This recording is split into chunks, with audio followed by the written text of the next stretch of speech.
En Venezuela sabemos que es obligatorio publicar el documento de registro de una empresa en una publicación especializada, pero sin papel en el país, cumplir con este compromiso es una locura.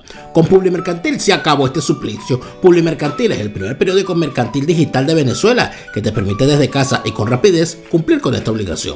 Solo entras a publimercantil.com, te abres una cuenta, subes los documentos de tu empresa y registras el pago. Y así, en menos de 24 horas, tienes lista tu publicación para descargarla e imprimirla en tu propia computadora las veces que necesites. Publimercantil es el periódico mercantil de los nuevos tiempos. No detengas el registro de tu empresa por una tontería. Publimercantil, si te publica.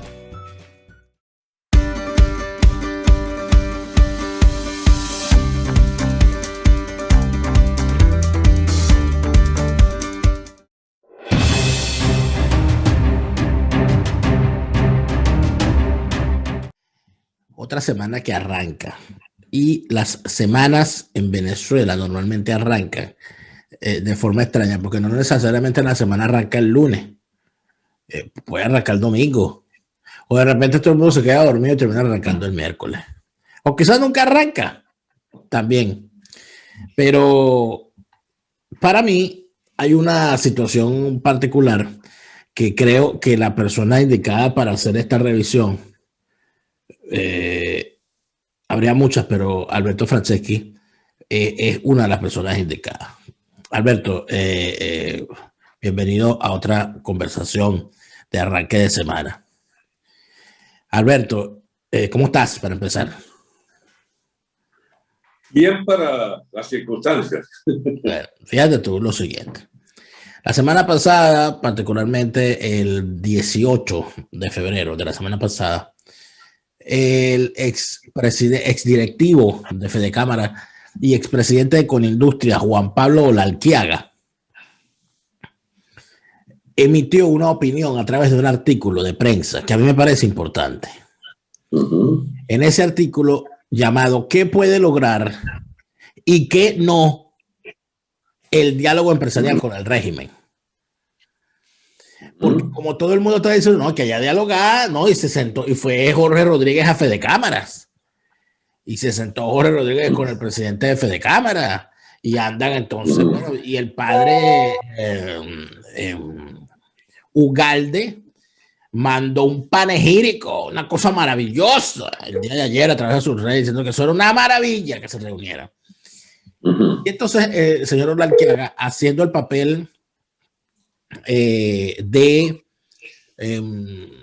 aguafiestas, que siempre es bueno, dice lo siguiente: hay mucho que los empresarios necesitan para poder operar con algún grado de planificación y previsibilidad a sus negocios. Hay algunas cosas que el régimen puede facilitar y otras que no. ¿El régimen puede hacer crecer el mercado? No. ¿El régimen puede hacer algo que aliente a regresar a los especialistas que las empresas necesitan y que hoy están dispersos por el mundo? No. Pero respecto al crédito, el régimen sí puede facilitar un poco, ya que el dólar que se deposita en las cuentas de custodia debe autorizarse para que sirva en el otorgamiento de créditos, negocio natural de los bancos y una de las variables imprescindibles para el crecimiento de cualquier economía.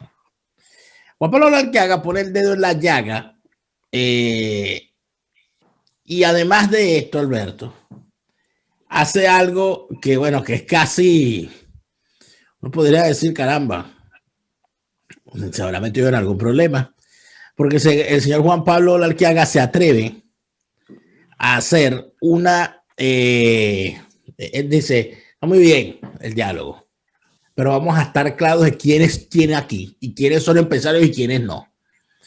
Imagínate tú. Y entonces el señor ha hecho una división de lo que significa ser un empresario, de lo que es un empresario y de lo que no lo es. Y eso es sumamente importante y yo quisiera mostrar la conclusión a la cual el señor Olalquiaga llega y está en esta presentación que estamos viendo a continuación y que tenemos allí en pantalla. Dice el señor Olalquiaga que hay tres tipos de empresarios en Venezuela. Uno, los empresarios comunes, que no están vinculados con el régimen de Maduro y que buscan construir empresas sólidas en negocios lícitos, el que montó un negocio con el dinero familiar, el que se asoció con otros emprendedores y montó una empresa X. Luego están los empresarios enchufados, que son aquellos relacionados directamente con el régimen, libres de fiscalizaciones o controles. Es decir, son aquellos tipos que, como son generales, hijos de generales, cuñados de ministros, hermanos de dirigentes, montan una panadería, ponen el pan al precio que les da la gana y ahí no va nadie a reclamar ni a fiscalizar absolutamente nada, ni siquiera el salario de los trabajadores. Y luego habla del empresario de guisos, que yo creo que es el más longevo en los sistemas, ¿no? Parece que en Venezuela sobreviven hasta las bombas atómicas. Que es aquel que busca aprovecharse de otros con el mínimo esfuerzo y ofrece productos dudosos. Es ese que siempre está a la sombra del poder, es ese que siempre está en una cosa por ahí raras, que siempre está importando lo que sea, o sea, que no tiene ni siquiera un rubro, sino que él es importador de lo que salga barato en ese momento para ganarse unos reales por aquí, por una trampa por allá, etcétera, etcétera. Eso, entonces, Alberto, ¿en qué termina? Esto termina en una gran crítica que está haciendo un empresario, un industrial, diciendo, ajá, se fueron y se sentaron con el régimen. ¿Quiénes se sentaron? Por supuesto, no dice cosas que yo sí podría decir. Lo primero que hay que preguntarse es, ¿a quién representa esta actual fe de cámaras? ¿A cuál de esos tres empresarios? En segundo lugar, ¿cuál de esos empresarios o representación de esos empresarios, cuál de las tres representaciones se sentó con el régimen? Y en tercer lugar, habría que terminar preguntándose si de verdad en Venezuela los empresarios reales, los empresarios genuinos, siguen existiendo o por lo menos siguen teniendo la fuerza como para agruparse y hacerse representar y hacerse respetar. ¿Será que hay todavía en estas palabras del señor Olalquiaga, Alberto, podría esperarse de que haya en efecto una conciencia del gremio empresarial al tanto de que lo que necesitan no son estos dialoguitos, sino otras condiciones verdaderamente genuinas para hacer su trabajo? Mira, yo no conozco al señor Olalquiaga, pero es un hecho que la descripción que él hace de el empresariado se corresponde muy de cerca a la realidad.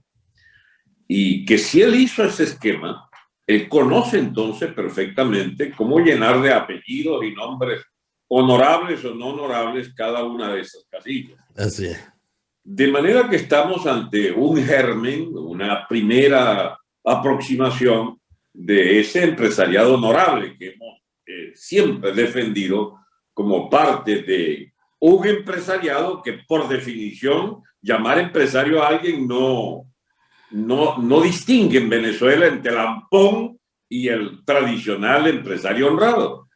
Y esta eufemística manera de presentarlo el señor de guisos y guisadores, enchufados y empresarios reales, caramba, por lo menos es una aproximación muy útil, necesaria y yo diría gráfica del tema. Y efectivamente lo que él no te va a poder responder públicamente es quién es cada uno de ellos, porque y quizá tampoco sea su intención, porque evidentemente no lo es, pero lo que sí le está diciendo el gobierno, si estás queriendo utilizar estos diálogos para entenderte con los guisadores, tienes que saber que el empresariado honesto, real, el empresariado que de verdad podría sacarnos de este hoyo, no lo vas a conseguir con esos diálogos.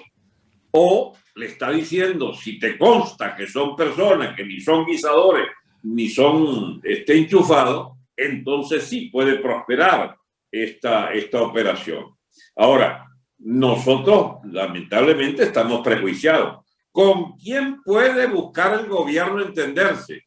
Es con aquellos que le permitan mantener la trampa ideológica de que habría una apertura hacia la propiedad, hacia el mundo de la propiedad privada, hacia los empresarios, cuando se trata de que solamente es una operación, otra operación más de buscar mantenerse en el poder, aunque sea artificiosamente, también usando el mundo de los negocios. Porque vayamos a la realidad más palpable. El empresariado hoy en Venezuela, en un 90%, debe estar constituido por guisadores y enchufados, y no por empresarios honorables. Digo eso después de 21 años, 22 años de racia de los que, digamos, no pudieron permanecer en actividades absolutamente lícitas. Es más, hasta los de empresas exclusivamente lícitas, debe haber algún margen de error tolerable para haber subsistido en un régimen de absoluta privación de derechos. Entonces, ¿cuál es su pecado? Haber pagado una coimilla por ahí, haber mandado algún regalo. Bueno, sí, eso sería casi inherente al capitalismo mismo. Es parte de la supervivencia, es parte de la supervivencia en entornos difíciles, ¿no? Así es.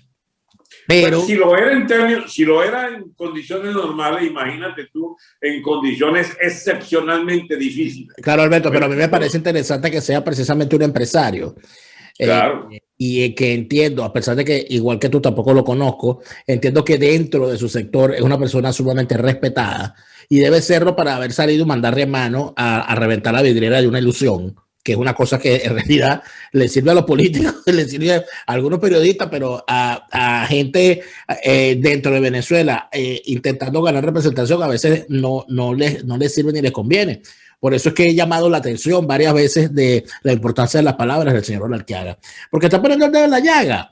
Está diciendo, mire, usted va a dialogar. Ajá, ¿y quiénes están dialogando ahí? Porque entonces habría que hacer otra pregunta, que es completamente válida. ¿A nombre de quién fue Jorge Rodríguez a esa reunión? Esa es una gran pregunta que hay que hacerse. Jorge Rodríguez fue a nombre de quién. ¿A nombre de la boliburguesía de los chavistas sin Chávez enquistados en el poder o a nombre de todo el sistema chavista en pleno, donde está Diosdado, donde está Miguel Pérez Abad, donde están estos bichitos particulares que han estado medrando a la sombra del Estado diciendo ser empresarios y no lo son, a nombre de los militares? Cuando se sienta Jorge Rodríguez con estos tipos de cámaras, se sientan con él los militares de Padrino López, se sienta Diosdado Cabello. Entonces, las preguntas siguen siendo las mismas. ¿Diálogo de quiénes? No termina siendo una gran ficción esos llamados al diálogo cuando aquí no hay ni siquiera dos partes a las cuales sentar a dialogar porque no hay representatividad. Nadie representa a nadie. Sí, pero ¿a quién representa la ISAG entonces? ¿Cómo? ¿A quién representa el que escribió la nota esta? El que representa la nota no está buscando representación. Él es un industrial, él viene de los gremios y habla como alguien que conoce el gremio. Mi pregunta Muy bien, pero existe. Él existe y representa un segmento. Sin duda alguna. Sin duda alguna. Y si está diciendo que hay empresarios guiseros y hay empresarios enchufados es porque él no lo es. Ok. Entonces partamos de por lo menos un aspecto enormemente positivo. Ha aparecido un representante de un segmento empresarial que pudiera perfectamente ser el único con el que podemos coincidir abiertamente, públicamente, lo que no sé si le convenga a él, que uno diga que, digamos, que se siente representado por él. No es necesario que uno lo diga. Es que ya el hecho, ni es necesario que me represente a mí. Me gustaría, como venezolano, saber, me gusta que un empresario diga y señale, no, aquí hay unos enchufados, aquí hay unos dañados. Y cuando lo dice, se excluye. Y me gustaría que los que se excluyen de ese grupo se sientan representados por él o por gente como él. Eso me parecería muy bueno. Bueno, entonces empecemos por celebrar que sí existe ese tipo de empresario y que lo respaldamos a aquellos venezolanos de bien que quisiéramos. ¿Por qué no decirlo, Dani? Yo creo que es bueno decirlo también. Que quisiéramos un diálogo del gobierno con ese tipo de empresariado. Muy difícil. Además, no sé qué es lo que quiera pactar el gobierno, porque si el gobierno lo que quiere es un respaldo, digamos, para su porquería de sistema político, bien, no veo cómo puede un empresario retratarse con el gobierno y con ese tipo de representante. Pero saludemos que nosotros no insistimos en que necesariamente cualquier cualquier mecanismo que se coja tiene que ser la confrontación y ¿cómo se llama? Y dar por excluido el otro segmento importante de la sociedad, que es el poder político. Yo creo que si de verdad existiese, que no es cierto, un segmento del gobierno que quiere dar una apertura, aunque sea mínima, a los negocios lícitos y a la sociedad entera que pueda reconocerse en esos esfuerzos, tendría que agarrar y cesar todo compromiso con los guisadores, o si quiere que los tenga, pero que de libertad a los otros de denunciar esos acuerdos por ser contra natura, por estar incurriendo, digamos, en una falsa, ¿cómo se llama?, visión de que puede congeniarse el interés de un Estado delincuente, de un Estado criminal, con el empresariado que aspira todavía a representar lo más sano de la sociedad venezolana. O sea, es un tema estrictamente político, muy complicado, que no sé, que reservará continuación de conductas. Pero tan complicado es el tema que uno de nuestros suscriptores en Patreon, que tiene, como ustedes lo saben, la posibilidad de estar con nosotros en vivo cuando grabamos este programa y participar en vivo con sus preguntas, nos dice Eladio Rico: un verdadero empresario no dialoga con criminales como el régimen del crimen internacional. Bueno, ahí está una posición. La cuestión es cuando suponen un telón de fondo que requiere en algún momento, ya que no puedes liquidar el régimen por vías de hecho, ¿qué es lo que queda? Mantenerse en esa posición estrictamente política. Puede justificarse para ti o para mí que jamás nos sentemos, jamás. Pero quien quiera adoptar una postura de un mínimo de apertura para dar vida legal a negocios y a, digamos, ese elemental sentido de realidad de poder fabricar cosas que la gente necesita o distribuir cosas que la gente necesita, no es lícito, digamos, exigir un trato elemental de civilizado con un empresariado que tú representas y que no tiene nada que ver con el régimen político. Ahora, Alberto, pero fíjate tú lo siguiente: si pudiésemos establecer o historiar siquiera rápidamente lo que el empresariado nacional ha sido para Venezuela en los últimos años, sobre todo en el siglo XX, podríamos llegar a la conclusión de que Fedecámara fue sin duda alguna un esfuerzo importante por agrupar a los empresarios de los distintos sectores, más allá de los clubes y de los cócteles y de las recepciones, sino que se convirtieron en una institución, en una patronal. Yo creo que si puede hablarse de una madurez del empresariado que siempre ha sido constatada y reconocida, puede decirse que el empresariado llega a determinado tipo de comprensión de lo que necesita como gremio posterior a la caída de Marcos Pérez Jiménez, cuando entiende que más le garantiza un sistema democrático en el cual puedan tener la libre competencia que ese sistema les permita, que un sistema dictatorial donde haya que estar a la sombra del poder permanentemente para obtener beneficios. Cuando Fedecámaras emite aquel documento en los años 60 llamada la Carta de Mérida, donde con participación de personajes como Pedro Tinoco, hijo, por ejemplo, se plantea un rumbo en función de entenderse como poder, pero no para ejercerlo políticamente, sino para hacerle entender al poder político que si del empresariado era imposible que el país funcionara, de alguna manera allí hubo como una marcha que se mantuvo imperturbable hasta el 2002.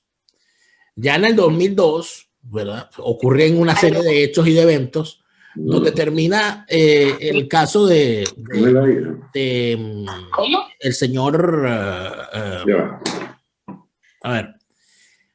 es donde termina el caso de el señor Carmona en aquel lamentable evento donde se presenta en medio de una circunstancia política a la cabeza de un movimiento insurreccional que lo pone en Miraflores por 36 horas. Allí cambia Fede Cámaras. O sea, allí Fede Cámaras se desdibuja porque termina convirtiéndose prácticamente en uno de los partidos en contra del chavismo.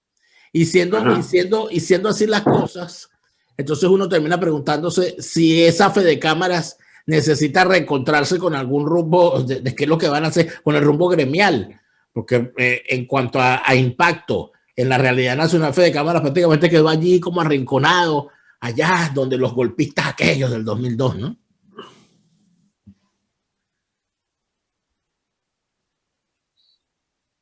¿Tú me escuchas, Daniel? Te escucho bien. Adelante. Okay.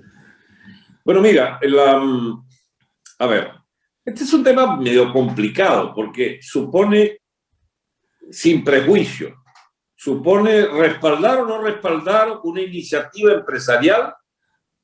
Si fuera empresarial y no estuviese teñida de conveniencias de grupos interesados en alguna malversación, en algún privilegio, en alguna comprensión del poder político venal, uno pudiera efectivamente con mayor tranquilidad tratar este tema. Pero se trata de una propuesta estrictamente política del gobierno que quiere un interlocutor en el empresariado y ha buscado a los aptos para eso, que es una directiva empresarial venida a menos, ninguneada por años, a los que le tiran un salvavidas y los tipos se agarran allí sin prejuzgar sobre la calidad personal de cada uno de ellos. Se agarran presurosos a una oferta que parece los puede sacar de la desdicha, digamos, de lo propio al que han estado sometidos estos 21 años.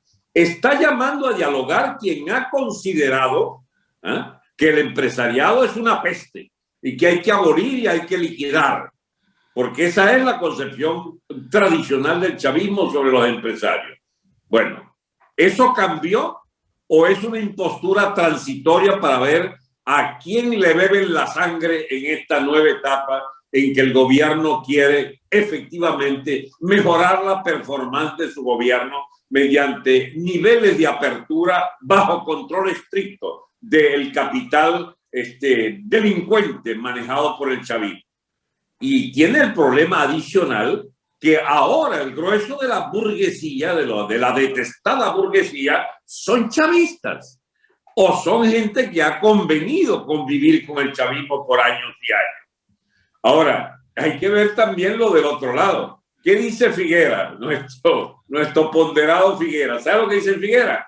Ese gobierno miserable está tratando de hacer de Venezuela un régimen burgués, dice él en su terminología clásica. Sí, porque antes no lo era. O sea, hubo un momento, según Figuera, que el régimen no era burgués. Exacto. Entonces, ¿qué puede uno decirle? Ojalá quisiera convertir Venezuela en un régimen burgués, contradiciendo las premoniciones de Figuera. Ojalá de verdad el chavismo quisiera reconstruir un régimen burgués. Lo primero que tiene que hacer es irse para el carajo, ¿sí? Porque eso significaría que entonces daría paso a que existan de verdad políticas creíbles, a que exista un mínimo de libertades que puedan respirarse desde el empresariado y desde el pueblo todo para reorganizar la vida civil de los venezolanos sin la interferencia de la casta delincuente que dirige el poder político en todos los niveles.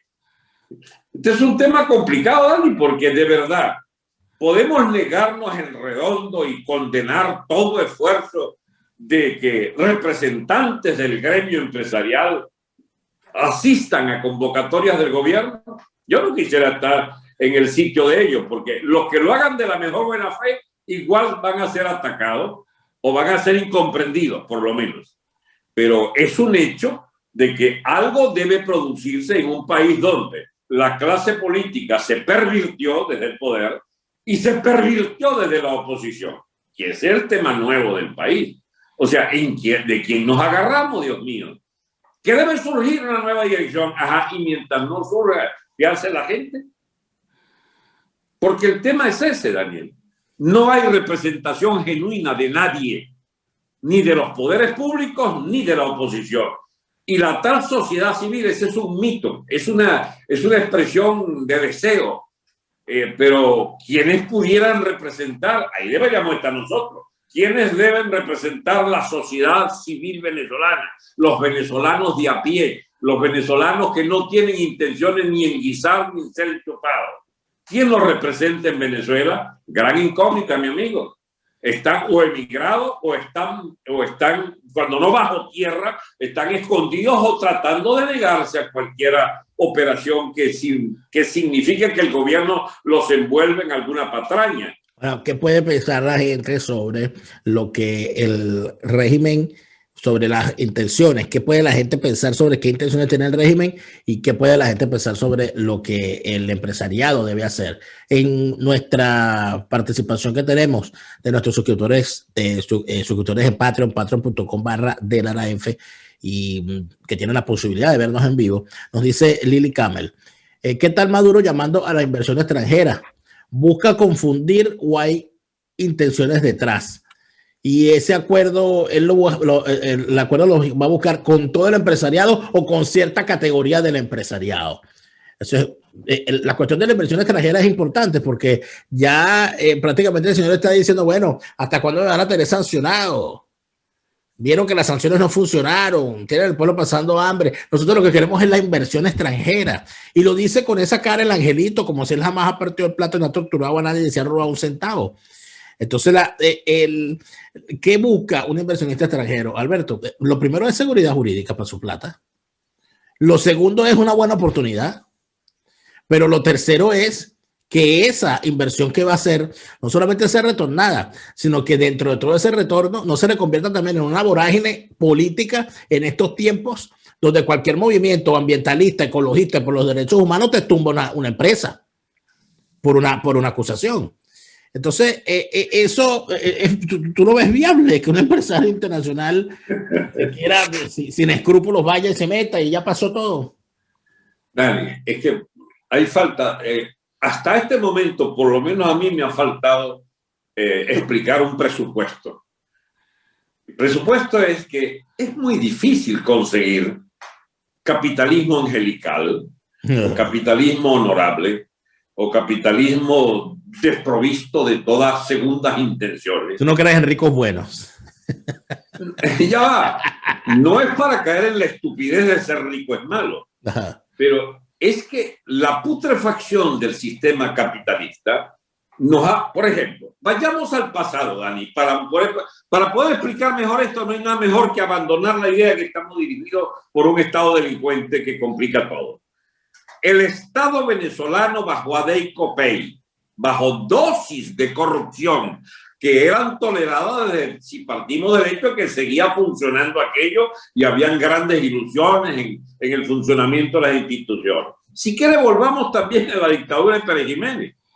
Esa tradición desde 1950, digamos, para limpiarlo de los años 40 hasta el año 98, ¿qué caracterizó al mundo de los capitales?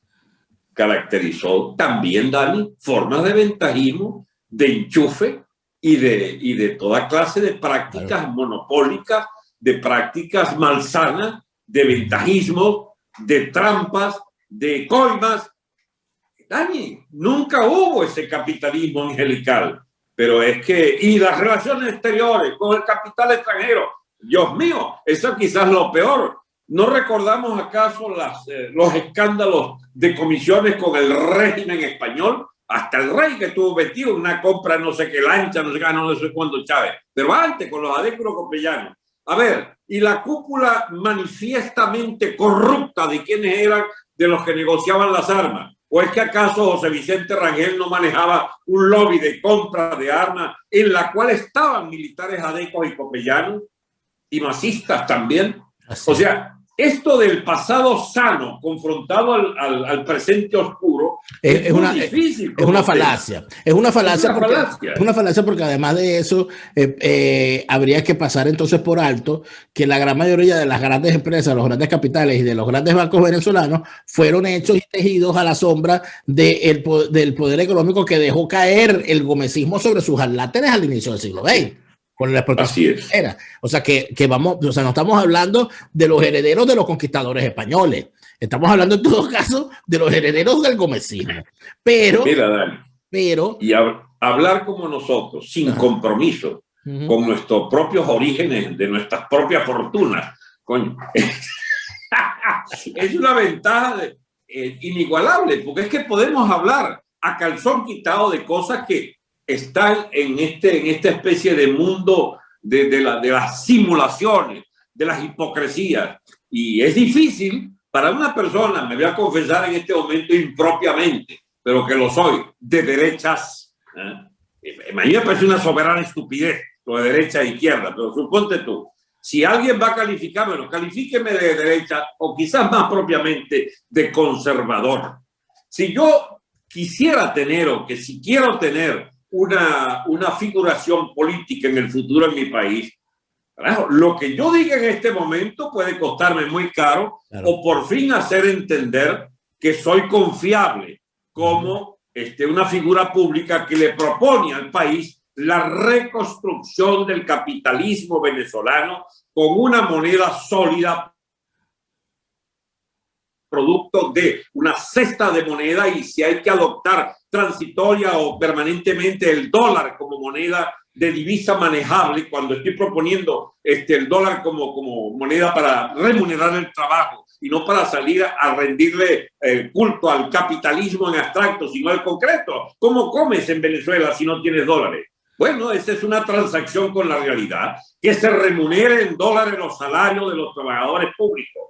Muchos privados ya lo hacen, aunque juegan con esta macabra situación de un cambio irreal del dólar y del bolívar, o cambiante, que es el caso más patético, digamos, de esta vaivén de la moneda. Bien, una vez que aclaro que es muy difícil colocarse en un terreno neutral, más difícil todavía es ponerse en el sitio, Dani, de la condena a todo diálogo. Porque yo no soy quien sufre las penalidades de ver una empresa derrumbarse por carencia de un vínculo adecuado, no digamos estrictamente transparente, pero digamos un nexo normal con las instituciones que alteran ¿cómo se llama?, el valor de la moneda, etcétera. Sin embargo, siguen habiendo las mismas previsiones, porque fíjate, por ejemplo, lo que nos dice Mariela Feijó.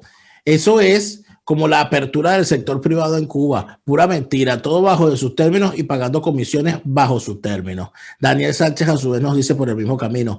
Esas reuniones son para abrir más negocios grandes, para hacer creer al mundo que hay normalidad. Nos dice Eladio Rico, nos dice: he visto empresarios de marcas reconocidas de España que van a Cuba y regresan con las tablas en la cabeza. Se dan cuenta que detrás de eso hay mentiras, comisiones muy elevadas y otros intereses en pro del régimen, prácticamente inviable negociar y competir limpiamente. Eso, la viabilidad, Alberto. Porque recuerda que en Cuba, ¿no?, que siempre es un ejemplo, ¿no?, en Cuba fueron arrasados todos. En Cuba se van, sí, se me van de aquí, se me largan. O sea, y ahí se acabó, no hubo ni uno. Y en Venezuela no fue así. En Venezuela no fue así.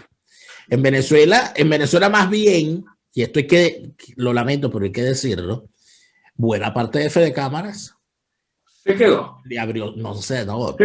Perdón, el presidente de Fede Cámara era un aliado de Chávez. Perdón, disculpe usted, Fede Cámaras, más de la mitad de Fede Cámaras fue y se abrazó con Chávez y le permitió su llegada al poder. Sí es. Tanto que Chávez nombró ministro a un expresidente de Fede Cámara. Por eso es que sale el mameluco de Figuera a decir que el gobierno quiere llevar al país a un estado burgués. Hijo, usted no sabe que el gobierno que usted apoyó puso un presidente de Fede Cámara de ministro de Industria y Comercio. Usted eso se le olvidó, Natera. O sea, usted no estaba ahí, no había nacido usted cuando eso ocurrió, para que me venga a hablar de estupideces ahora. Pero el planteamiento entonces es, ha habido un empresariado acomodaticio, Alberto. Claro. Y ese empresariado acomodaticio que no lo hubo en Cuba, ha sobrevivido, está allí y de alguna manera tiene que decidir ahora. Bueno, yo me he quedado callado todo este tiempo, me he mantenido lo más honesto que he podido. he visto cómo emergen los enchufados y estos bichos locos, pero yo estoy aquí. ¿Qué hago? Daniel. Esa es la gran pregunta. Sí. Podríamos escoger como símbolo epónimo, se dice, exquisito, del empresariado venezolano al señor Mendoza. Muchacho. ¿A cuál Mendoza? Al jefe de la Polar. ¿A Lorenzo Mendoza? Sí. ¿Tanto lo quieres?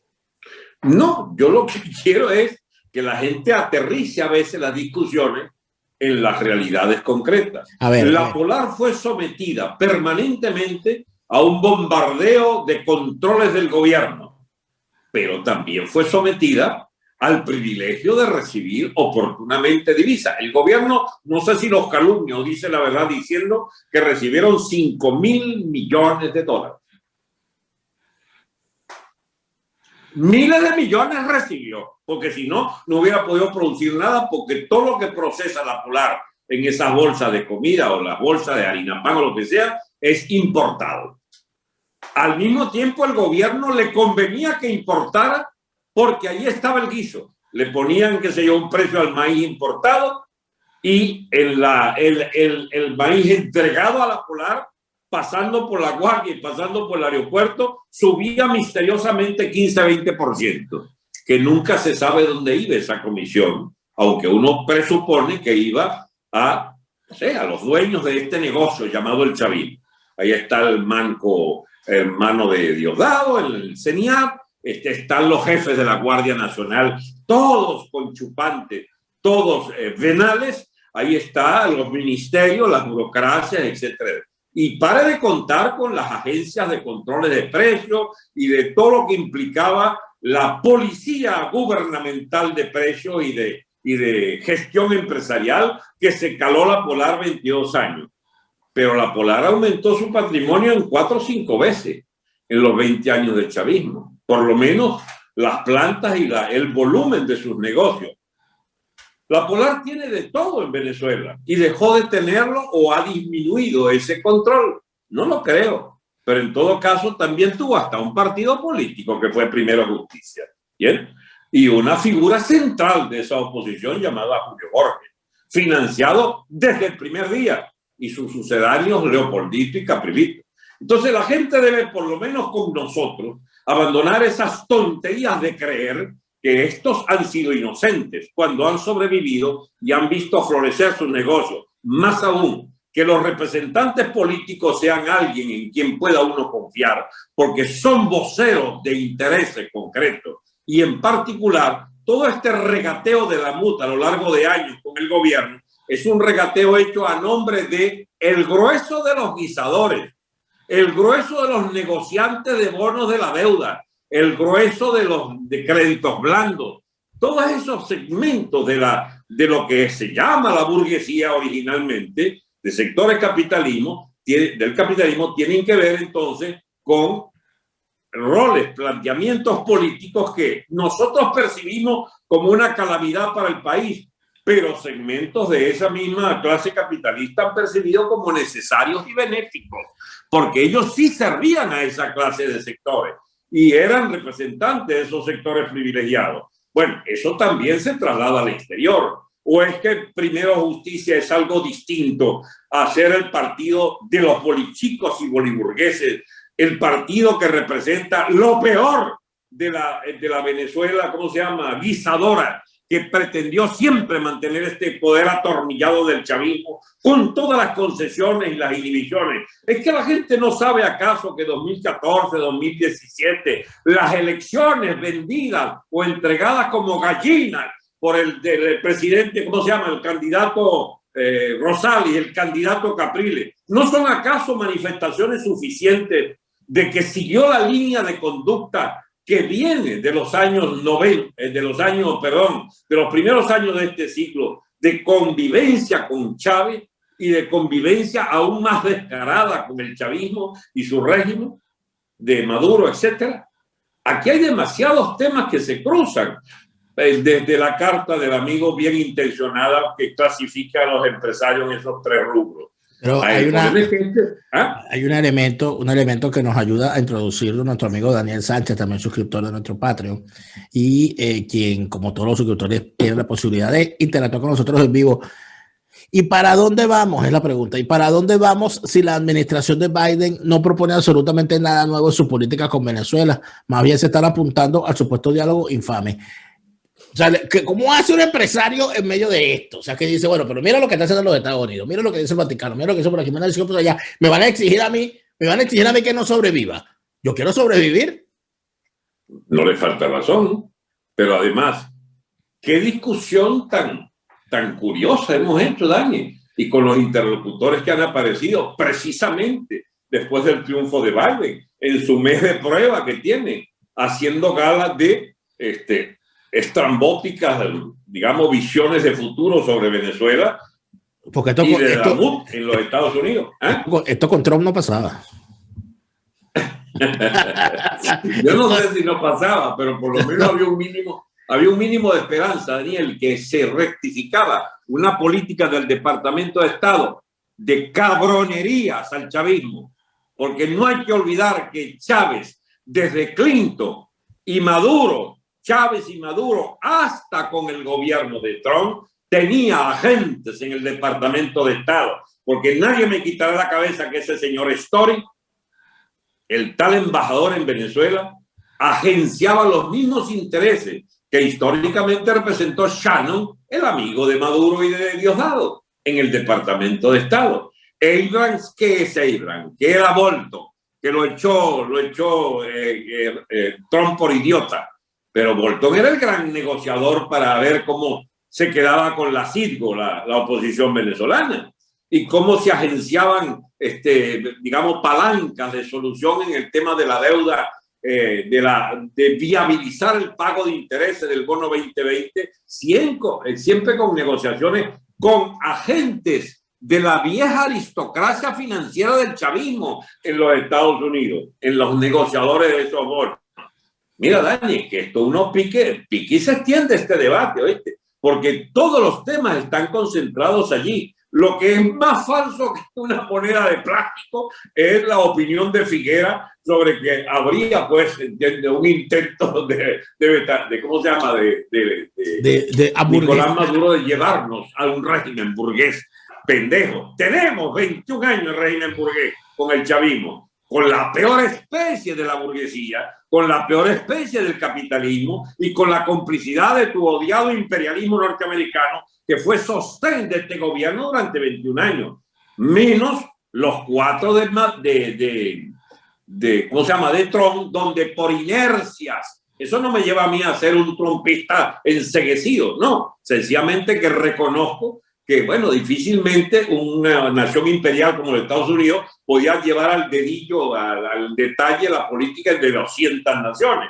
Una de las naciones donde la línea gruesa pudo ser de Trump, de no reconocer a estos vagabundos, de hacerles la vida difícil de cuadrito a Maduro y a los jampones estos rojos, pero donde, mira, el aparato de inercial del Departamento de Estado, la política de ese Departamento de Estado, siguió siendo cómplice del chavismo. Siguió siendo cómplice del chavismo cuando sostiene a la MUD como alternativa, cuando sostiene a Guaidó como alternativa, porque estos estafadores del gobierno Guaidó solo tendrían que decir, solo gracias ¿cómo se llama?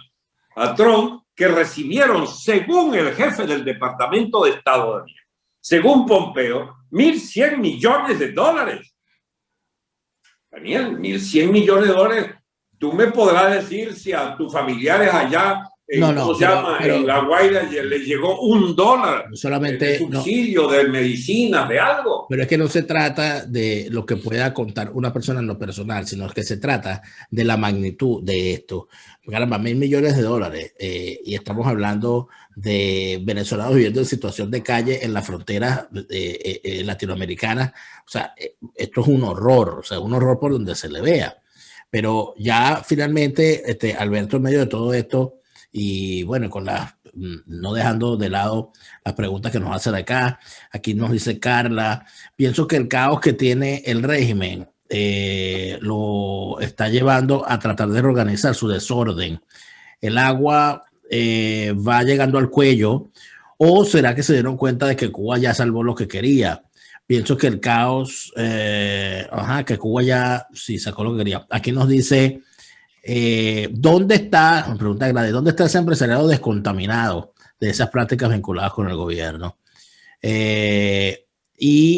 Finalmente, yo quisiera, Alberto, ver las cosas de la siguiente manera, porque muchísimas veces en la radicalidad del análisis hay cosas que no se entienden. Un empresario de verdad, ¿no?, que tenga una empresa cuya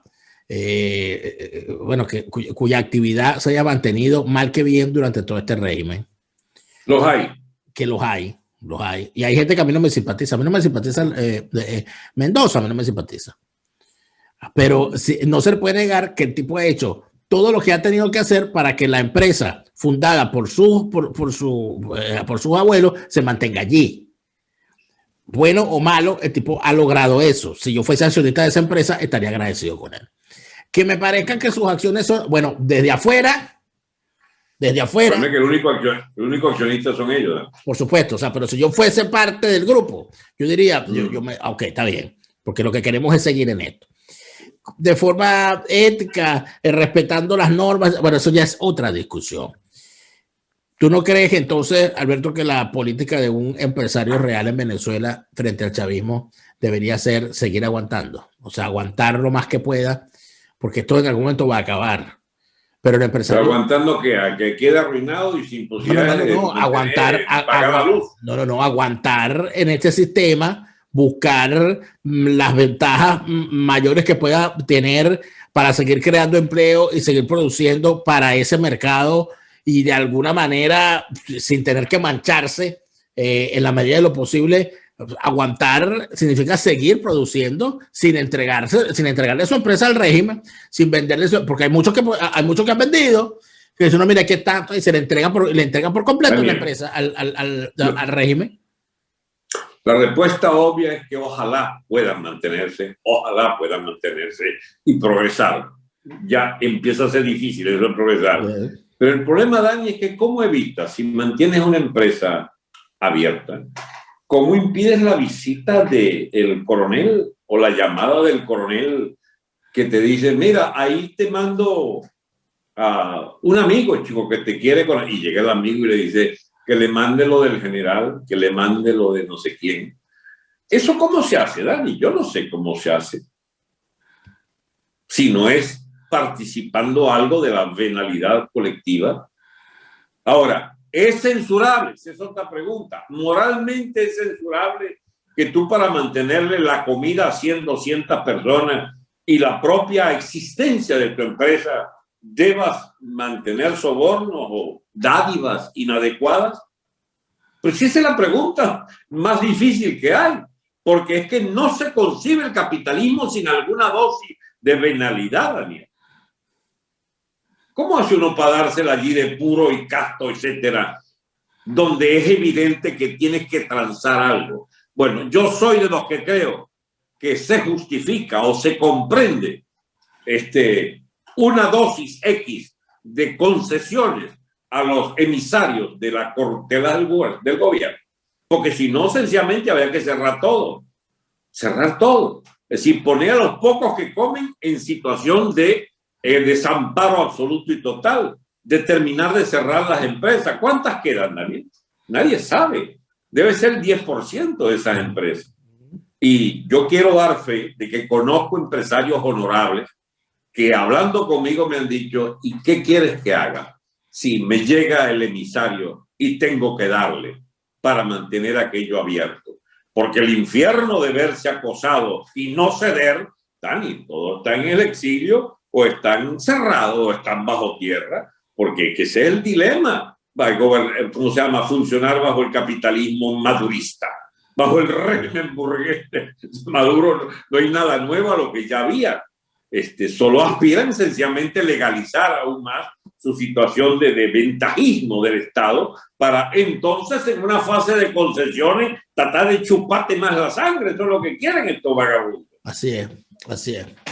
Bueno, pero esperemos que el intento por o que el señor Figuera logre agrupar a sus, no sé, a sus huestes leninistas. No, mira, lo más lejano a mis intenciones, a la tuya, es que Figuera sea ejemplo o tema de algo.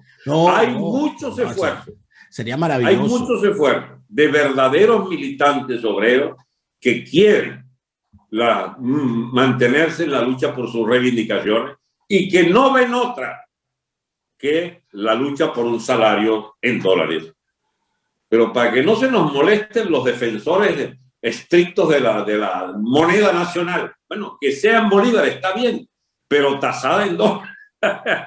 Que te vaya un salario normal en dólares, aunque sea pobre de América, claro, pero tienes que irte a 400, 500, 600 millones de bolívares que te permitan comprar, chico, media cesta básica o la cuarta parte de la cesta básica. No solamente eso, sino que se necesita ordenar el sistema en dólares. Tú no puedes seguir en esta ficción del dólar mafioso, en el que termina siendo un producto en Venezuela costando el doble de lo que cuesta en el resto del mundo, porque el dólar es mafioso, el dólar no está ordenado. Ordenar esa situación, esa dolarización de facto va a ser necesaria, pero eso es lo que precisamente este régimen no quiere, porque saben que ese dólar mafioso es de ellos.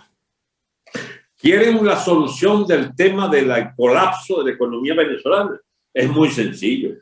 Maduro, en lugar de poner la carita de bolsa que pones para expresarte, pongo una cara de serio y di lo siguiente. Hemos fracasado en el modelo llamado socialismo del siglo XXI. No nos queda otra que reconocer que hemos puesto la más grande torta de la historia venezolana. Si quieres no lo dice, dilo por la positiva. El gobierno de Venezuela declara la más irrestricta libertad cambiaria, declara la apertura de cuentas en dólares absolutamente libres en el sistema bancario y la más absoluta relación con la banca internacional sin que intermedie ninguna regulación del gobierno. Declara abierta la frontera para importar lo que quieran al precio que quieran y para venderlas al precio que quieran. El gobierno no interferirá más ni en el comercio internacional, ni en el comercio local, ni en las interferencias que se han venido acostumbrando con medidas impositivas y de extorsión al empresariado. El gobierno declara la más irrestricta libertad de movimiento de mercancías y personas. El gobierno declara la más irrestricta libertad de movimiento de capitales. ¿Puede Maduro decir eso? No sé, que se pare Figuera. ¡Burgués! ¡Maldito! No, yo creo que Maduro prefiere zamparse un tiro antes de decir Sin duda. Además de eso, que tiene otra cosa, ¿no? Bueno, él le dice izquierda trasnochada a los que la están criticando. Ustedes son de izquierda trasnochada. Y necesitamos un gobierno que sea capaz de hacer eso, Daniel. Y quiero serte franco. Si Venezuela no tiene a la cabeza del Estado personas que piensen como nosotros, a saber, personas dispuestas a afirmar lo que acabo de decir, entonces no hay salida. Pero es que la situación va más lejos, Alberto, porque cuando tú te volteas hacia los que dicen ser opositores, estos que han hecho estas cosas, ninguno de ellos es liberal, ninguno de ellos cree en el libre comercio, ninguno de ellos quiere tapar para siempre la posibilidad del nefasto control de cambio que permite tanta vagabundería. Ni el porque son socialistas y este es su gobierno. Unos bichos socialistas de los peores, socialistas, estatistas, intervencionistas, unos bichos anclados en las tesis de los 60, unos bichos que no, o sea, el muro de Berlín parece que tampoco lo entendieron, de la caída del muro de Berlín, de la caída de esas teorías nefastas del Estado interventor y del Estado empresario. Dani, y son los abogados de ese empresariado corrupto, guisador y sinvergüenza que clasificó el amigo empresario. Vamos entonces a esperar. A mí me gustaría que en Fede Cámaras hubiese más empresarios como este señor Arqueaga y que haya una nueva carta de Mérida, como la que hubo en los 60, y se planteen un nuevo rumbo, donde digan cosas como esta. ¿A ustedes quieren diálogo? ¿Ustedes quieren un progreso económico? Necesitamos hacer esto. Cuando lo hagan, nosotros tendremos una economía sana. Ojalá, soñar no cuesta nada. Total, si Figuera pudo soñar durante 22 años que él estaba haciendo el socialismo, soñar 2 horas después de hacer otra cosa distinta, no quiere decir nada. Sí. Gracias, Alberto.